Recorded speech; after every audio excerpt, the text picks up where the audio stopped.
Telangana working journalist federation రాష్ట్ర అధ్యక్షులు మామిడి సోమయ్య గారు, మరి ఫౌండర్స్ యాదగిరి గారు, బండి విజయ్ కుమార్ గారు, నరసింహ గారు, మరి మన మహబూబ్ నగర్ జిల్లా అధ్యక్షుడు వాకిట అశోక్ గారు, జనరల్ సెక్రటరీ గోపాల్ గారు, వేదిక మీద ఉన్న కాంగ్రెస్ పార్టీ జిల్లా అధ్యక్షుడు సంజీవ్ ముదిరాజ్ గారు, కాంగ్రెస్ పార్టీ నాయకులు సురేందర్ రెడ్డి గారు, మరియు వేదిక మీదున్న సభ్యులు మైత్రి యాదయ్య గారు, మరి నాయకులు, మరి నా ముందలున్న మహబూబ్ నగర్ జిల్లా, అంటే మహబూబ్ నగర్ జిల్లా అందరూ అంటుంటారు భగవంతునికి భక్తునికి అనుసంధానమైనది దర్బార్ బత్తి అని. ప్రభుత్వానికి ప్రజల మధ్యల వారధిగా అన్న చెప్పినట్లు వారధిగా నిలిచిన మా ఒక జర్నలిస్ట్ సోదరులకు, సీనియర్లకు, మహబూబ్ నగర్ చరిత్ర చూసిన వాళ్ళు, రాసిన వాళ్ళు, మీ అందరికీ మీలో ఉన్న తల్లి సరస్వతికి నమస్కారాలు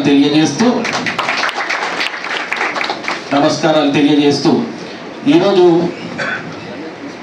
తెలంగాణ వచ్చింది. 10 సంవత్సరాలు ప్రభుత్వాలు వేరే నడిచినాయి. తెలంగాణ వచ్చింది అని అంటేనే జర్నలిస్టుల రాత వల్ల. తెలంగాణ తెచ్చిందంటేనే మీ రాత ఢిల్లీకి చేరి తెలంగాణ రాష్ట్రం వచ్చింది. ఈ రాతలను చూసి, మీ యొక్క విశ్లేషణను చూసి, మీ యొక్క సబ్జెక్ట్ని చూసి అక్కడ కేంద్రంలో మనకు తెలంగాణ రాష్ట్రం రావడం జరిగింది. అయితే తెలంగాణ రాష్ట్రం వచ్చిన తర్వాత మిమ్మల్ని గుర్తిస్తారు, నీళ్లు నిధులు నియామకాలు అన్నారు అని చెప్పి ఎన్నో ఆశలు చూపించి జర్నలిస్టులను, ప్రజలను, తర్వాత ఉద్యోగులను, స్టూడెంట్లను, విద్యార్థులను ఎంతో ఇబ్బంది మనం చూసినాం కూడా. అయితే గత 10 సంవత్సరాలు ఇంకా చలో అదేమంటారు, రాష్ట్రానికి ఒక దిష్టి తగిలినట్లు అయిపోయి 10 సంవత్సరాలు మన పాలమూరులో కూడా ఏమేమి జరిగినాయో మీరందరూ చూసిండ్రు.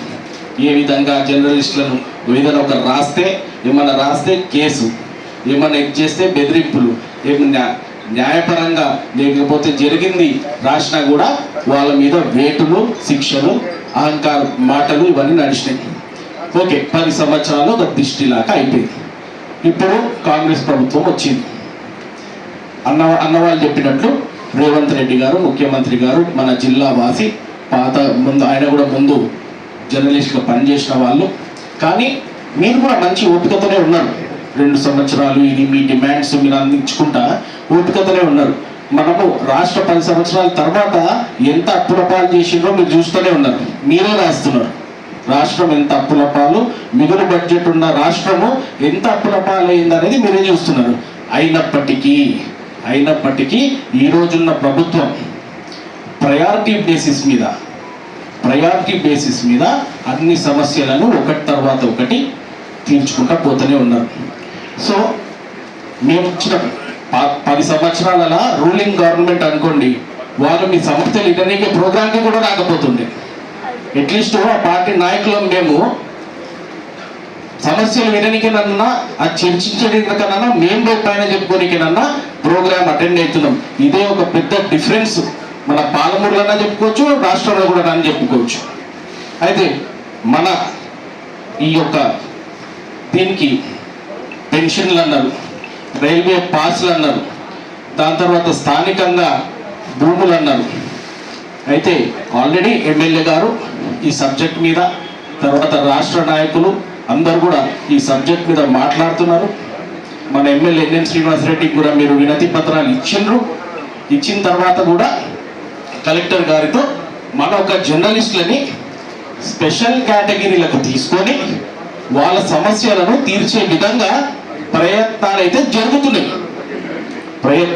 జరుగుతున్నాయి.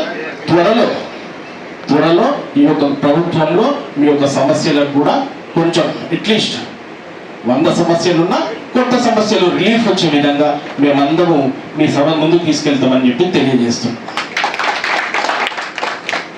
అయితే మన సైడ్ నుంచి కూడా సరే, ప్రభుత్వం సైడ్ నుంచి చెప్పినాం. ఇప్పుడు జర్నలిస్టుల కోసం కూడా ఇప్పుడు ఒక లీడరు ఎదగాలంటే జర్నలిస్ట్ ఉంటేనే, జర్నలిస్ట్ మీరు సబ్జెక్టో లేకపోతే మీరు మ్యాటర్ రాస్తేనే ఒక లీడర్ ఎదుగుతాడు. ఆ లీడర్ అనేది క్రియేట్ కావడమే మీ వల్ల, లేకపోతే ఏ లీడర్ కాదు. రాష్ట్రమైనా, దేశమైనా, స్థానికంగా అయినా, దేనికైనా. అంటే వాస్తవాలు రాస్తారు, జరిగింది రాస్తారు, జరగబోయేది కూడా రాస్తారు, అంత బాగానే ఉంది. కానీ మనలో కొంతమంది భజన ప్రియులు కూడా అయింది, వ్యక్తిగత భజన ప్రియులు కూడా అయింది. అవి కొంచెం మనం మానుకోవాలి, బ్యాలెన్స్డ్ ఉండాలి. ఏం జరుగుతుందో అది చేయాలి. అరే తుమ్మినా తగ్గినా రాట అనొద్దు, అంతే కదా. తుమ్మినా తగ్గినా రాట అనొద్దు, సబ్జెక్ట్ చెప్పాలి, అంతే కదా. ఏం అయితేనే ఉంటాయి, లైఫ్ విల్ గో ఆన్.